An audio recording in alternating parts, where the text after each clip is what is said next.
Hello, everybody. This is Mike Tyson. Welcome to another episode of Hotboxin. This is season 4. I have my man Sebastian over here. We have an illustrious guest right now, the brother Game. Yeah. We got David Portnoy in the building. We have the great Kevin Hart. We have Israel Adesanya. The one and only Mr. Ric Flair. We're here with the incredible Joe Rogan. The triumphant return of me, Steve-O. Okay, I can smoke with you? Yeah, you can want to smoke with me. Matter of fact, pull me out of blood. I'm not a mean comedian. Yes, you are. I'm never mean unless someone's mean to me. How long you been champion so far? Early 2019. Yeah. From fight number 4 in kickboxing, I remember just feeling like I could be really like the best at this. This cannabis is our life, man. I'm gonna just put that right there. You with the best. Mike Tyson's Punch Out, I could put in the code for the game right now, 007-373-5963. I'm dead at that. It would get me to you. You like I love hecklers? the ripping. That's the dark side of me. I don't like hecklers. That's the dark side of me. I love the heckler. No one really understands the true pressure that comes with the life of success. Mike won't hang out with me. I've tried 100 times. You're supposed to be at the Battery one night, Kelly, so he never showed me. Only in a real private dining room. I'm just really happy that you can just still live that life. It's my kind of pleasure. you. Be How my kind of you, pleasure. Mike? I got lighters everywhere.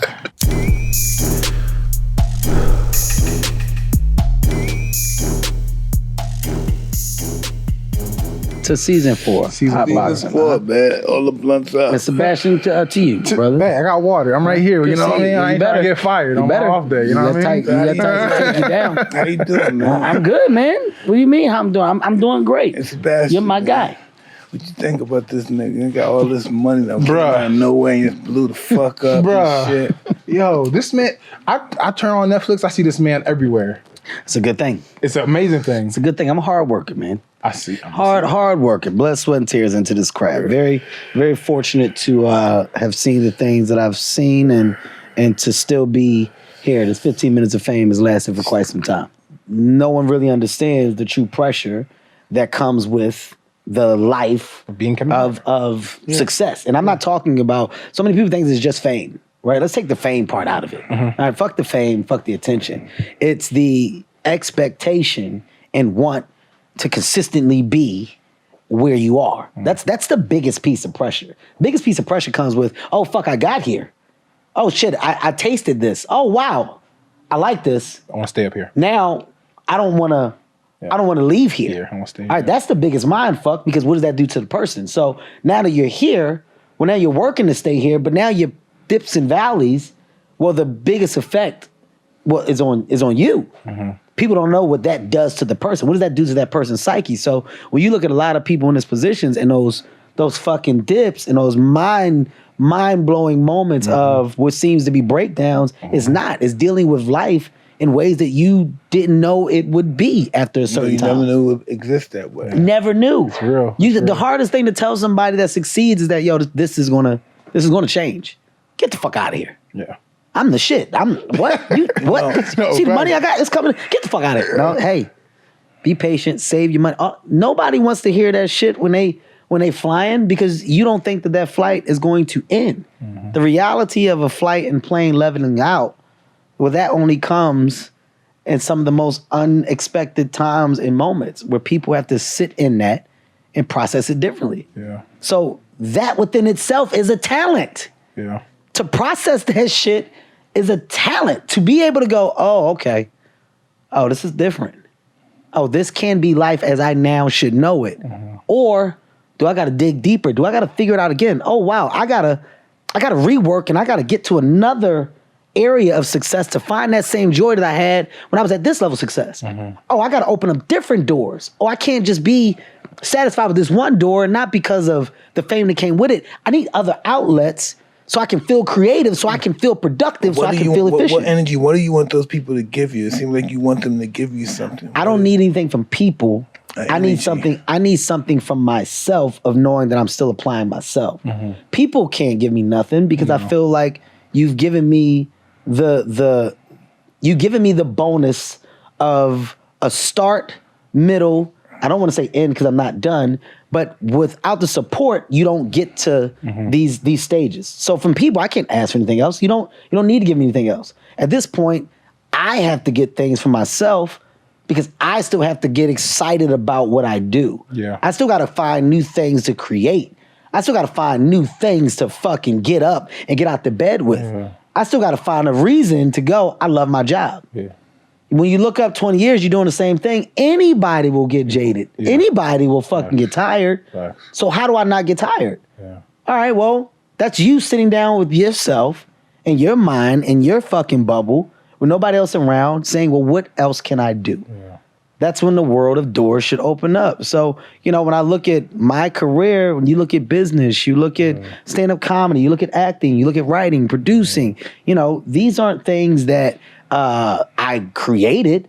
These are portals that have always been there. I just wanted to knock on the doors and see if I could go through and have success too. Author, journalism. I mean, you can go down the line. What is success to you, brother?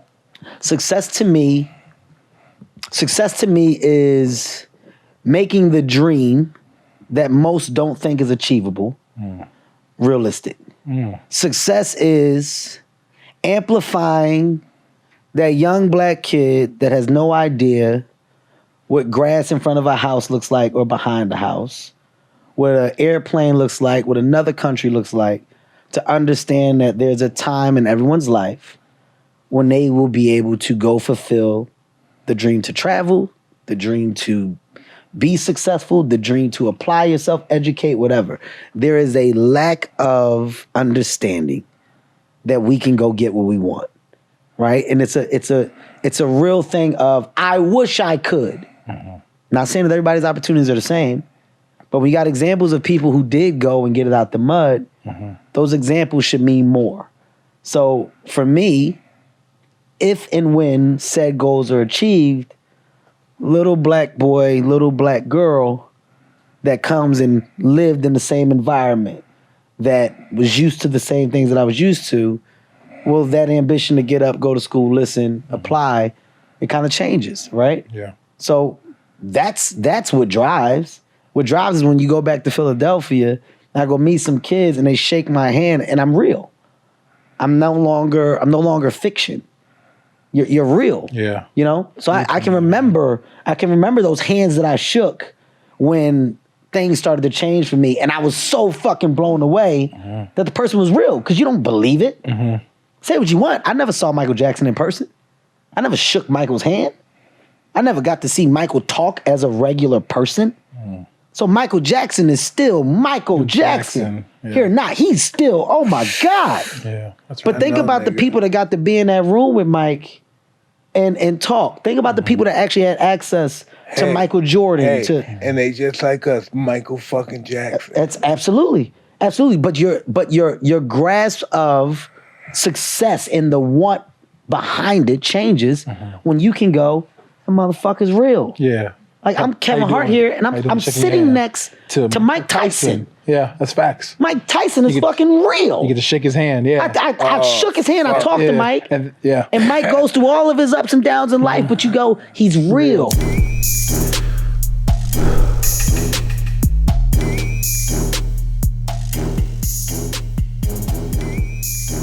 Nipsey was a dear friend to me, a brother, comrade, and one of the realest niggas I ever met in life. First time I met Nipsey, he was like slinging incense. Yeah, he was on, Crenshaw and Slauson. Nah, everything about Nipsey was Crenshaw and Slauson, man. And the second time I met him was on Crenshaw and Slauson again, but this time he ain't had no incense. He had about 20 Crips with him, and he had his CD. This is back when, CDs was popular. And I stopped at a light on Crenshaw and Slauson. You ever been down there in Crenshaw and Slauson? Yes. All right, it's a big light, big intersection. And so if you a blood, you don't want to stop at Crenshaw and Slauson, nigga, because it's 60 square. So I was in my white Range Rover and I'm driving, and the light is turning yellow, and it's a fucking, it's like a little Spanish dude in like a white Honda or something in front of me. And I'm like, motherfucker, please go through this light. Please go through this motherfucking light. I don't want to stop at this motherfucking light with these Crips. I already see the niggas over here, right? He hit the brakes. We both stopped at the light, and I'm behind him. So I can't go nowhere. So I see these Crips crossing the street. Yeah, I said, oh shit, it's about to be some shit. So I took my Glock out and I cocked that motherfucker, because one thing about me, I'm not even asking no questions. Like I gotta make it home. So once they got closer, I seen it was Nipsey, and he was like, Chuck, what's up? It's Nip. And I took a deep breath, and I'm like, shit, cool. So he had a CD this time, and he was like, look, this my CD. I'm rapping, cuz. And I was like, you got your number on? He was like, yeah, it's on the back. He was like, nigga, don't throw my shit out the window when you drive off either, cuz. Listen to it. And so I put it in, and I heard what was about to be the new LA. And so I called, I had Wack call Big U, and Big U brought Nipsey to the studio, and we smoked the night away, and we did like 3 songs. And from that night on, we forged a brotherhood, and me and Nip always kept in contact, and it hurt my soul the day, he passed, man, because that really, I always felt like I was the type of nigga that should have been, I don't know if you share these thoughts, you can tell me if you do, but I always felt like the type of life I live and the shit that I've been through, and after getting shot and gangbanging, I felt like I should have died a long time ago. And I've asked God a lot, like, why he keeps me alive, because so many people have died. You know what I'm saying? Tupac, the Nipseys, especially in my genre, which is rap. And you knew Tupac, right? Mm-hmm. And it's like, why am I still here? I said, oh, yeah, man, you just got to be happy with God's mercy. Mm-hmm. That's all. So yeah, Nip was a angel on earth, man, and he was really prophetic, and he was really into his word. I always wanted to meet him. I never met him. I had no problem. Somebody always say, Mike, I want you to meet Nipsey. He's a good brother. You would have loved Nip, and Nip would have loved you. That's what he said. He said, you need to meet him. Yeah, you would have loved him.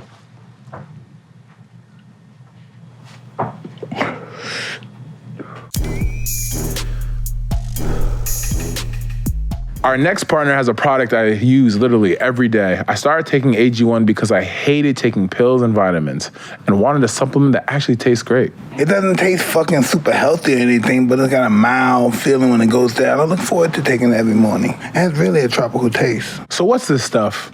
With one delicious scoop of AG1, you're absorbing 75 high-quality vitamins, minerals, whole foods, sourced superfoods, probiotics, and adaptogens to help you start your day right.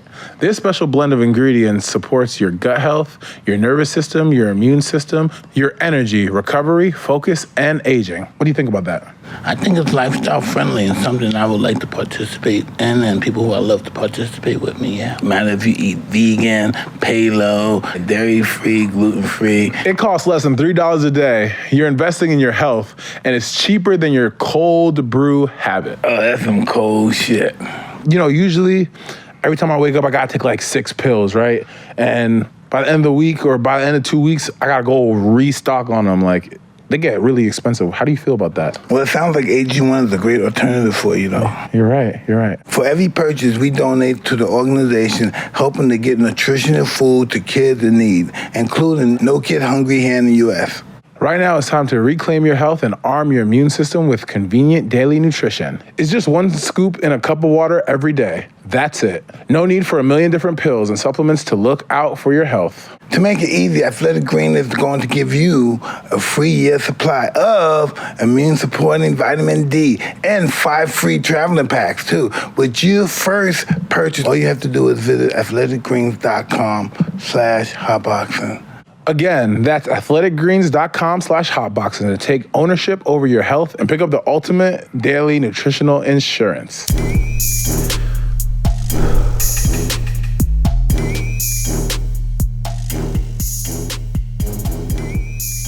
Kicked out of the Super Bowl. What's going on? I heard you got kicked. Tell them about sucking. Roger Goodell sucks. Everyone knows that. So I'm a big Tom Brady guy.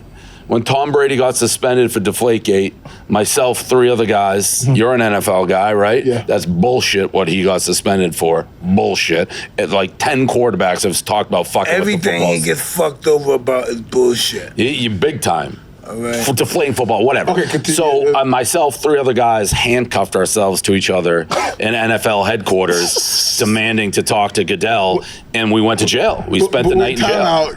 I also heard y'all had false credentials or something like that. That was for media Super Bowl day. That was way after the fact. That was like 5 years later. We went to media day, which you're in the Super Bowl.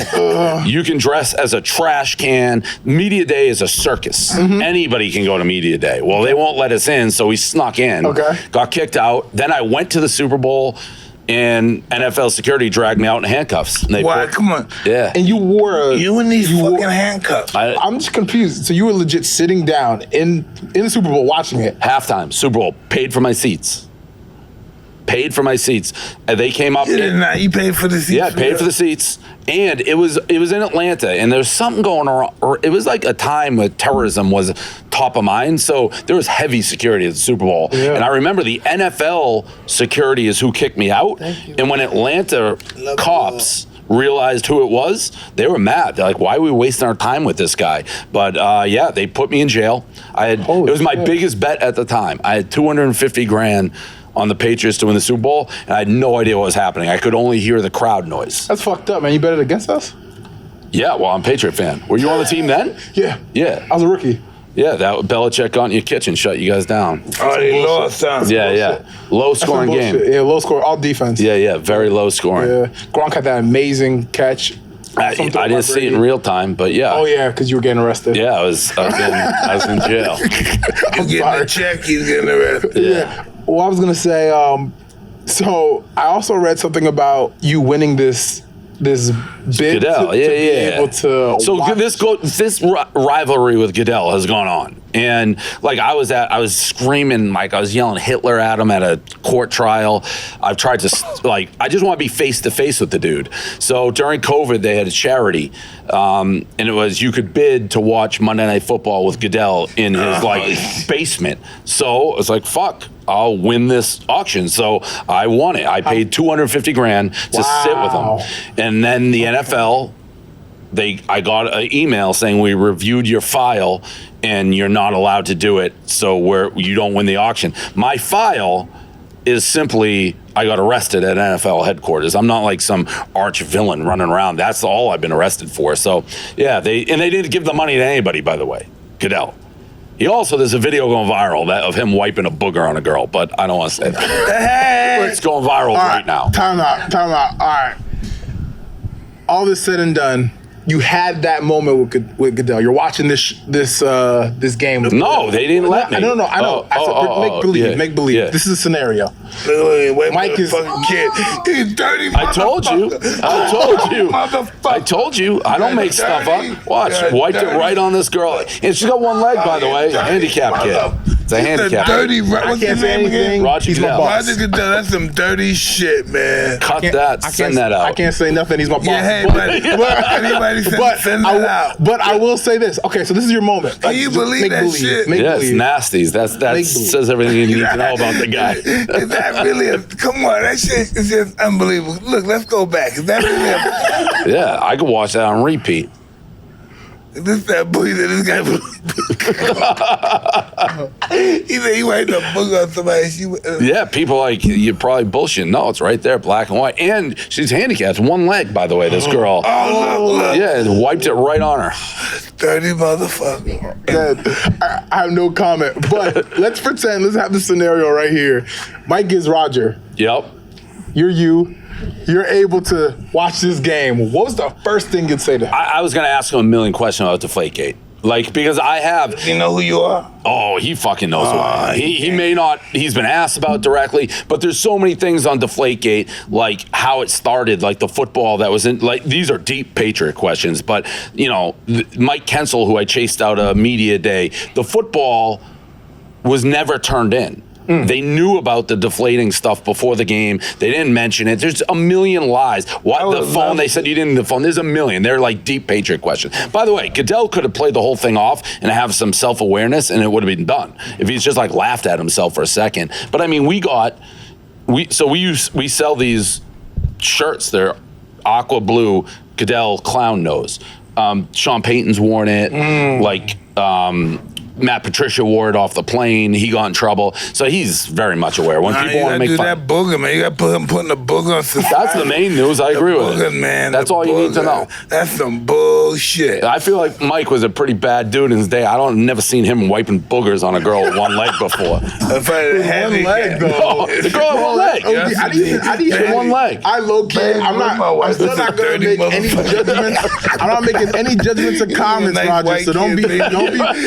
The girl had one leg. I wasn't even thinking about that. The one leg, that shit really threw me off. No, but the high five, he did fucking give a high five. It's nasty. Damn, that's different. But different strokes for different folks. I mean, That should be a stroke for anybody picking on a handicapped kid.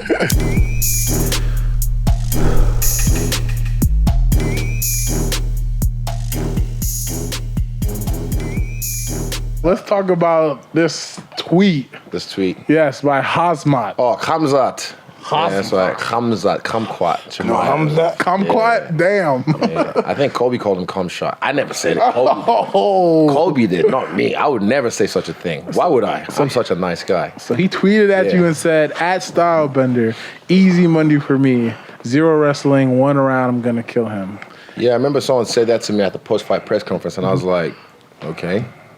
Like, and? Yeah. See, so, like, I feel like when the dog barks at the moon, that's normal. But when the moon barks at the dog, that's something special. So I was like, all right. This guy fights at welterweight. Yeah. He's fought at middleweight 1 time, and he's fought like a low-ranked guy. Yeah. And definitely can beat some middleweights, but I'm like, show me something. Show me something. Like, he's never, his last fight was impressive. And I said, I might not like you, but if I'm impressed by what you do, I'll give you props. Yeah. He's a beast, but he's a beast at 170. Yeah. Pete Show me Game, something. right? Yeah. When I was champion, and these guys, they weren't rated, but they rated the hell and knocking out guys and say, I want to fight you. Barking. I said, listen, me and you won't make no money now, but if you really think you're that tough, why don't you just come to my sparring and become my sparring partner? I had the toughest, all my sparring partners were contenders. Yeah, it's all about it's about all out there. Try to knock me out. Yeah. That's what it is. We all try to knock each other out. Yeah. And it must be so hard for you too, I'm thinking, because Mike, it's a different time, Twitter. Yeah. Like guys, Oh, yeah. Like guys just like, Imagine their time if they had Twitter. If you guys had Twitter properly while you were fighting, you were active, you would have been a menace on Twitter.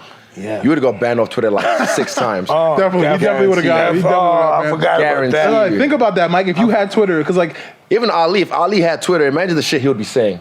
Because he was just live right there Because telling you back to then I your was face. dealing with my mental problem. I don't know. Oh, man. I'm scared. I would have been here for it, I'll tell you that much. I would have been there with my popcorn like, yo, what is Mike saying? Mike's crazy. Holy shit, you said that shit?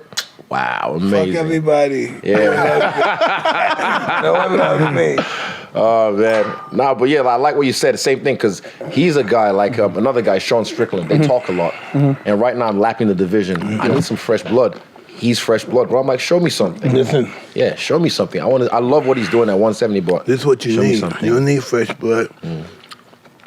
You need the guy who the people think can beat you. Exactly. People do. there's a certain confidence that comes with being properly groomed. There's an aura, a vibe. You can just tell by the way they carry themselves. We call that BGE, Big Groomed Energy. And there's only one way to get that BGE, Manscaped. We'd like to introduce you to the best and biggest ultimate hygiene bundle yet, the Platinum Package 4.0. Yes, sir. Manscaped is the leader in below-the-waist grooming. Now trust them with the rest. Manscaped's brand new Platinum Package 4.0 is the biggest bundle they've ever offered, giving you a bulk discount on Manscaped's top products. The Manscaped Platinum Package 4.0 is the one-stop shop for the man who deserves it all. They designed this package to allow you to fully align your entire hygiene routine with elite product. Inside this Platinum Package, you'll find their Lawnmower 4.0 trimmer, Weed Whacker ear and nose hair trimmer, Ultra Premium body wash, Ultra Premium 2-in-1 shampoo plus conditioner, Ultra Premium deodorant, Crop Preserve anti-chafing ball deodorant, Crop Reviver ball spray toner, and anti-chafing boxers. And you can't forget about the Shed travel bag to hold your goods while traveling. The Lawnmower 4.0 body trimmer and weed whacker, nose and ear hair trimmer featuring proprietary advanced skin-safe technology to protect your delicate parts and hold. Both are waterproof so you can shave with less mess. In addition to shaving, you can now completely upgrade your shower routine with the Ultra Premium body wash and Ultra Premium 2-in-1 shampoo plus conditioner. You'll have your skin and hair feeling hydrated and smelling fresh. Don't forget to apply the aluminum-free Ultra Premium deodorant for that cologne quality scent on the go. But it's not just your piss that stank. your balls can stink too. No one want no stinky balls, so thankfully their crop preserver, ball deodorant, and crop reviver ball toner can solve this problem for you. Once they touch your sack, you'll never go back, brother. Manscaped even threw in 2 free gifts to their Platinum Package 4.0, the Manscaped Boxes and the Shit Travel Pack. Bring your comfort and boxes to another level. The Platinum Package 4.0 covers all bases from trimming to showering to leaving the gym smelling nice. This is the best bang for your buck. Get 20% off and free shipping with the code Hotboxin at manscaped.com. Again, that's 20% off with the free shipping at manscaped.com and use code Hotboxin. Unlock your big groomed energy with Manscaped. And remember, when you trim the hedges, the tree stands taller.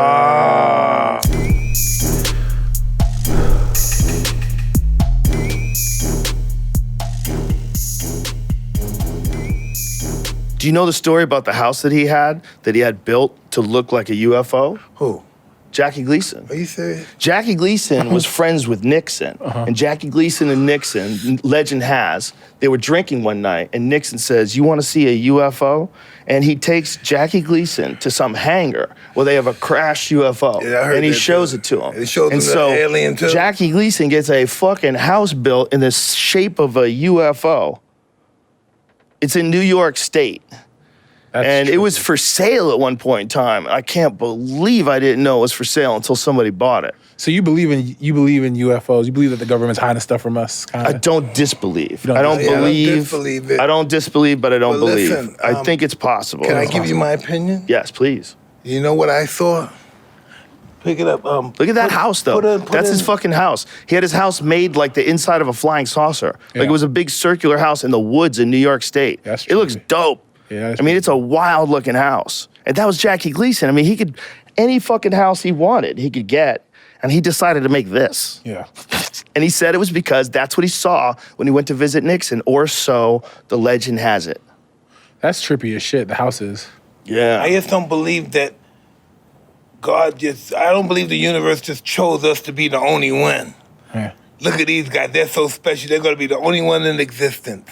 You know what, And nobody in trillions of miles away going to be existing with them.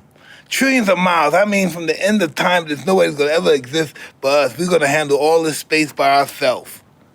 You believe that? No, I don't believe So that. 10 million miles of space, there's nobody. 1 billion miles of space, there's nobody but us. I think there's definitely some shit visiting us over the course of human history. The question is like, how often and how does it do it? But listen, it doesn't have to be physical. It could be spiritual. Right. They may be able to like view into our area. What's my wife talking about this? What's my wife talks about? Glitz time and ultra. Sometime it gets some time where you gotta watch out. Everything could be bad. If what could happen would happen. What's the name? I don't know, but it's some ultrasound. Something happens. Or maybe they are here. They just kind of like take form of humans, right? That could be. No, listen. We can't see the dust that's killing us. It's so microscopic. They might be in front of us and microscopic, right? We can't see the dust that's killing us. It's microscopic. Right. Why do they have to? us. Maybe they're so advanced they don't have to be here to be here. Maybe they could view into here. Maybe they could peer into our world. Maybe they're unconscious. I used to think that maybe ideas were aliens because ideas make you create them. Like everything that's ever been made, a light switch, a computer, a gun, everything that's ever been made came out of an idea. Yeah, that's so true. if something wants to get made, how does it get made? Well, it has to get you excited about making it. So an idea comes into your head and everybody's ideas compound upon other ideas and they make things better and better and better. But how is that happening? Like those things are forcing themselves into existence. It's almost like a live thing that gets in your head and then you have to go make something. And next thing you know, you've made an engine and somebody attaches it to a fucking plane. But I mean, this is crazy. Yeah, that is crazy. I never thought about it like that.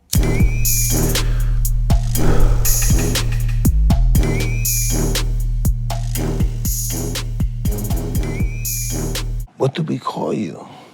You know, really, besides Icon, what do we call you? You survived all those years from 1972. Well, I call myself fortunate. Be honest with you, I've been, airplane crash and then Tell me hit about by that. lightning twice. Then I almost died 4 years ago. So Yeah. I was real sick. I was life support for 13 days. Sorry In the to hear ICU for 31 days. So How are you feeling today? Yeah. so great. You look great. You look great. I came back around. I mean, it took me a couple of years literally to kick back out of it, but I mean, I couldn't walk. I couldn't pop a can on a Diet Coke. Wow. I lost 43 What pounds. was wrong? My intestine ruptured. Once it bust, what happened? Did you faint? No, I don't remember. To be honest with you, I guess I was in so much pain. I don't remember. I was septic. I had pneumonia. I had respiratory heart failure, total kidney failure, 10% chance to live for 13 days. Then I got off the respirator and after 31 days. Did you live different after that, once you got well? Yeah, but I had no memory for 6 months, and that's what really was hard. I could remember going forward, but I couldn't remember anything for 6 months. They did 22 CAT scans, and they said I might not ever have my memory back again. And all of a sudden, sad for a lot of people, I started remembering some bullshit along the way. Remember the debt? Yeah, exactly. Remember those debt? Hey, don't you owe me 500,000, motherfucker? Yeah, exactly. I thought I was Oh, gonna it's stay worse than fucked that. up, huh? Actually, I mean, that did happen to him. And I know. I could imagine them dirty motherfuckers out here. There's a bunch of dirty motherfuckers out here. Don't care about nobody but themselves. They're selling mother. Yeah. I've seen those guys. But I see Rick now all the time in Florida, and he moves his life like he's a 30-year-old. Look, he's always been 30 years to me, man. Woo! You know, I've seen him. You gotta see him at signings. You never seen him, man. You gotta see him at the signing. So Rick, how much did your in the ring persona, seep over in your real life? Unfortunately, everything I said, I pretty much lived. That's the God's honest truth. Yeah. Married and divorced 4 times. Two maybe 2.8 million in alimony, and that which means 2 million in lawyers' fees. It's a game. But yeah, I mean, even to this day, I just have a tough time settling down. Does that make right? Sound right? When you lived every day of your life traveling and lived in hotels, and even though I've had 11,000 square foot homes and shit like that, I just, even to this day, I mean, I've got friends. I just like to hang out. I don't have to be anywhere like I don't have to go dancing every night. I don't have to go to a nightclub, but I gotta hang out. I like to socialize. Sometimes I tell my wife, she don't want to hear my shit. I said, well, baby, I stay in the house. Baby, I'm a street dog. I'm not a house dog. Yeah, exactly. I'm not that domesticated. I gotta be in the house all fucking day. Yeah, my third ex-wife said to me one time, "What do you got in common with John Cena? You're 30 years older than he is." I said, "What have I got in common with John Cena? Let me think. I'll let you know tomorrow." Women tell you the Power down. The cell phone, called the front desk, no calls. Listen, did you Blocked ID. I'm sure I got home and all her shit was gone. Did you She hear thought this she was one? buffaloing me. Did you hear this one? Nobody wants your old ass in the club. Nobody wants your old ass. Exactly. And they get so mad. I got news for them. They get Come to so Tampa, mad, Come right? to Tampa one time with me. Oh, they get They'll so love mad. our old ass. They do. Nobody wants your old ass. I don't know where you go to no club. They don't Hey, go and to by the way, ass. Mike, they still walk over to us. We don't walk to them. Rick's the mayor of Tampa. Bingo, Santa Domingo. We're gonna check Tampa out there. Can I have your picture? Maybe. So that's when the rest of them gonna be in Tampa? No, they moved everywhere, but Tampa's still a Mac Daddy city for having a good time. Mike was in Tampa, I don't know, a couple. Yeah, we were there. I saw Yes, him. we did. And he was afraid for me to drive. Excuse me? Remember? I don't think No, you Mike drive won't. well. Mike won't hang out with me. I've tried it 100 times. He said, he goes, "You're nothing but trouble, Rick." I said, "You're supposed to be at the Battery one night, Kelly." So he never showed me. Only in a real private dining room. I'm just really happy that you could just live still in that life. I love it. Where all your what do you say, contemporaries? They're sitting in wheelchairs and shit. Shit, can I tell you? I'll be honest with you. No, serious. No, seriously. There's only about 3 of us left. I mean, me from the. I wasn't joking. Both the Funks and me and Hulk and DiBiase, I mean, we just lost a guy Terry the other and day. Jerry We lost Funk. Scott Hall. Terry and Doyer Doyer. still live in. There's only 3 of the traveling world champions left. Any of that? Von Erich's still alive? All of them except for Kevin. Kevin lives He's in still Hussle. around? Good. Yeah, it's a insensitive business, but and Hulk, of course, I see all the time and speak with on a regular basis. Because I had 2 hip replacements, 2 knee replacements, Wow. 10 back You operations. know, wrestling started off very dangerous. Yeah. Very dangerous. It's street And guy. Nobody knows each it's other. choreographed, but you don't always land where you're supposed to land or land how you're And supposed to land. wrestlers get hurt more time than basketball players. Y'all get hit constantly. Y'all like football players. You're constantly getting hurt every night you go on the And we don't show. make, I don't and we even don't think make 40. worse. Huh? Yeah, I think it might be and worse. we don't make honestly. $40 million a year and go wham, wham, wham, my toe hurts, you know, so. Can't play today, I got a hyperextended, whatever. Shawn Michaels deserve $1 billion. Yeah. Yeah, Sean's a great guy. I can't say nothing nice What about an him. entertainer, right? Some guys out is a plain guy, but a great entertainer. It's great guy. He's going crazy. That's what it's all about. So Rick, I remember reading something about you getting married at Niagara Falls, and then very shortly after. No, that was a joke. I used to tell girls in Buffalo that we could get married in Niagara Falls on the way to Toronto and then spend the weekend together and then get divorced on Sunday before I went home. That was just a joke. However, I did suggest it a few times. I may have actually done it twice, but it's not official. Maybe 6 times. It's a pretty good line, right? I promise I'll marry you for the weekend. Now, really, what's Pam, Tommy Lee's wife, Pam, what's her name? Pam Anderson. Pam Anderson was married guy. Oh, no, fuck this. They get a annulment the next morning. She don't give a fuck. That's why I respect her. Yeah. She don't care about what people may think. She would just say, fuck you, I'm out. I am going. I just married you 10 hours ago. Bye. So at the height of your career, then it was obviously hard to have a love life, right? Like have a consistent one. At home? Being a father, that's gonna be. Yeah, no, that's gonna be a neat trick. listen, I try to tell people don't understand this. I was kind of explaining to people at lunch. When I started in 72, literally, by the time I got to Charlotte, I went on a full-time basis. When I started, I never had a day off until 1989. Because the holidays were our biggest days. Christmas, 2 shots. Easter, 2 shots. Thanksgiving Day, 2 shots. You know how it goes, right? You open the presents, you eat big, then you go to wrestling. Especially when I was in the South, all it was when I first got there, it was wrestling and racing, NASCAR. It was me and Richard Petty. Yeah. But so living in the South, that's all we did. We wrestled that's all the business was. I'd be gone when I became world champion. Yeah. I'd be gone for 6 months. But when I was home, I was working in the territory.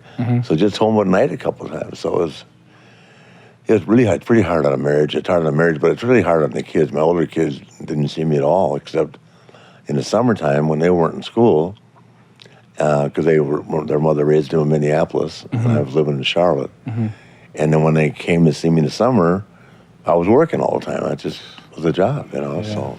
And then I feel my kids, a couple of years ago, my kids really started liking me again. Yeah. Well, it's hard when you're gone like that. Now my younger kids I have a lot more time with. Yeah. But in the old days, we were just in the wind. I'm actually one of the few guys, if not the only guy, that ever stayed in one city his whole career. I lived in Charlotte. Ted Turner wanted me to move to Atlanta. Yeah. Then people wanted me to move to Florida because You lived in Atlanta? I did for 9 years, yeah. I know. Why would you ever do that? I don't know. I lived at the Omni Hotel for 4 years in downtown. Right in Buckhead. Hey, Mike. Right in Buckhead. Yeah, I know. Buckhead was rough. So is there any advice you'd give to the younger generation of wrestlers trying to come up through all your experiences? Oh, just with the old saying, just do as I say, not as I did. Yeah, for me, it was a way of life, and I think the kids have a choice today. And plus, the internet is such a big deal, and social media. My God, big, man. I could never. My God, I'd be in jail for shit I used to do in Buckhead. Okay. Nothing bad, but I mean, I didn't. No, yeah. But just It was, fun. it was good bad. Yeah, it was good. Yeah. A lot of people like to see the bad in that. Yeah. I also think that you're also a wordsmith. You'd also probably have been viral many times on social media, despite. I mean, like one thing you both are great at is marketing. Like the way you guys do it, the shit talking you did. When I watched the documentary, is your whole everything you did was around shit talking and being the villain. Yeah. And what just happened? I mean, we were so recognizable, especially in Atlanta, because the product was right there. TBS. Saturday night, 6:05. So we made it there, and we were in Buckhead on Friday night the night before, and Buckhead, a couple times a month, and we weren't in Buckhead, we're in Chicago, we're in New York. I was at the opening of Studio 54, but I still haven't, and Brooke Shields still hasn't talked to me. Not because I haven't tried. Guy says to me, maybe she doesn't know about wrestling. I said, know about wrestling? I'm Ric Flair. But even with that, like you said, the shit talk, right? Like you became, like that was your persona. You think that rubbed off on like guys like Conor McGregor, Floyd, maybe? Oh, sure. Absolutely. Had to. They grew up on me. Yeah. I think that's what we were watching this. Yeah, I mean, he was.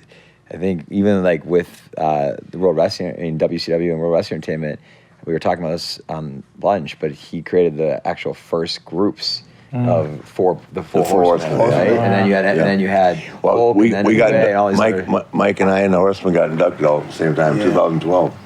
Yeah, we're all sitting there going, "Oh, God damn cool is this to be with Mike Tyson?" And Mike was going, "Man, it's cool to be with you guys." I went, "Holy Mike!" Did you hear what Mike just said, guys? Listen, I watched him on talking now. I know we didn't now know. I'm going into the Hall of Fame with them. Yeah, on a little kid. Yeah, that's dope.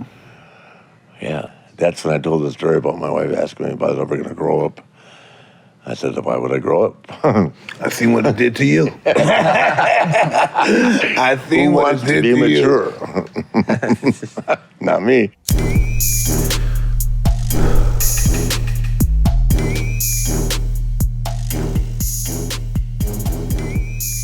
That's one of the reasons Bam wasn't in the new edition of Jackass Forever. I mean, what happened? I mean, not that specifically, but yeah, like I said this. It was just like a comment, I think, on some Instagram post where Bam was talking about like he was lashing out at how he was excluded from the movie, and.